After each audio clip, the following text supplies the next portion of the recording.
چرا دوتا جنس مخالف وجود داره؟ اگه ماده‌ها خودشون میتونستن به تنهایی تولید مثل کنن، هزینه‌های بقا خیلی کمتر نمیشد؟ اون موقع نرها به چه دردی میخوردن نه؟ اگه فقط از زاویه راحتی و صرفه‌جویی نگاه کنیم، حق با شماست. تولید مثل غیر جنسی خیلی ساده تره. نه جفت لازم داره، نه رقابت، نه درگیری، نه هدر رفت انرژی. اما طبیعت دنبال راحتی نیست، دنبال بقا در بلند مدته. در تولید مثل غیرجنسی فرزندها تقریبا کپی ژنتیکی مادر هستند. این یعنی تنوع ژنتیکی خیلی کمه. اگه بیماری جدید، انگل تازه یا تغییر محیطی جدی پیش بیاد، کل جمعیت میتونه یه جا نابود بشه.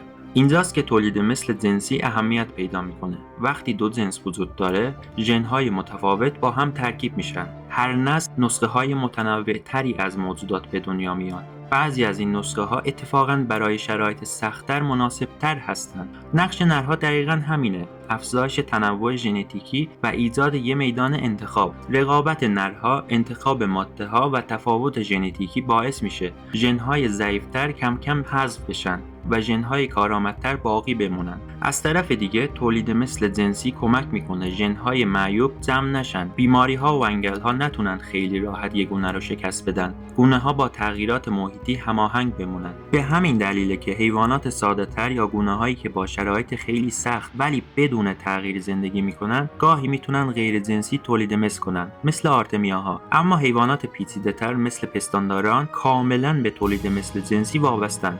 خلاصه اگه بخوام فشرده بگم، تولید مثل دو جنسی پرهزینه، پرتنش و گاهی ناعادلانه است، اما در دنیایی که دائم در حال تغییره، بهترین راه برای زنده موندن طولانی مدته.